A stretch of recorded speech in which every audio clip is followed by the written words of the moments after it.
দে মালটা পরে।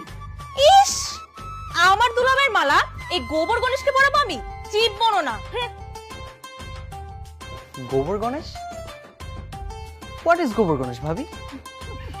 গোবর গণেশ ইজ হালকা হালকা লিকুইড, স্লাইড নরম, কালার ইজ ব্রাউন, আর সুবাস ইজ বিউটিফুল, আর হাত দিয়ে ঘুটাইলে চাইনিজ ফুড। ডিসগাস্টিং। ডিসগাস্টিং না তো বিআই সাহেব।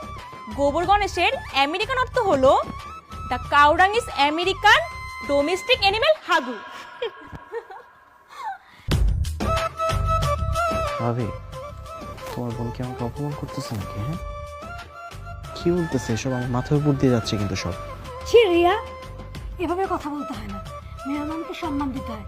দে মালটা পরে দে। সুবহানাল্লাহ, একেবারে American Apple, brand new max pro.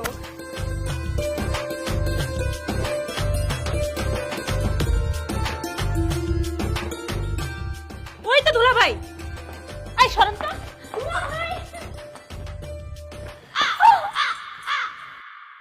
আস্তে আস্তে সাবধান। এই যে এই যে আমি পরে নিয়েছি। Thank you. হ্যাঁ হ্যাঁ, ভালো আছি। পাগলি একটা, বড় হয়েছে কিন্তু মাথায় কোনো বুদ্ধি হলো না। ভাবির ছোট বোন। বাবাজি, থাক থাক থাক থাক থাক। কেমন আছো বাবাজি? ভালো আছি, আপনি ভালো আছেন বাবা? আছি ভালো আছি। কেমন আছিলা? ভালো আছি, তুই কেমন আছিস মা? আছি আলহামদুলিল্লাহ।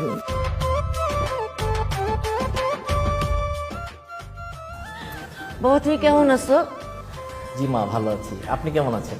ভালো আছি আলহামদুলিল্লাহ। আম্মা, তোমার সাথে পরিচয় করে দিই, ও আমার দেবর, একমাত্র দেবর, সাগর। আসসালামু আলাইকুম আন্টি, আঙ্কেল, কেমন আছেন আপনারা? ওয়ালাইকুম আসসালাম, আছি ভালো। তুমি কেমন আছো বাবা? জি আলহামদুলিল্লাহ, আমি ভালো আছি। তোমার তো আমি একদম চিনতেই পারিনি, সেই ছোটবেলায় দেখছিলাম। না, ইটস ওকে আন্টি, কোনো সমস্যা নেই। আম্মা, ও তো আসার কথা ছিল না, আমরা বাংলাদেশে আসবো শুই না, ও বললো ভাবি আমারে নিয়ে যাও, তারপরে নিয়ে আসলাম। আরে ভালো করছিস তো, খুবই ভালো করছিস।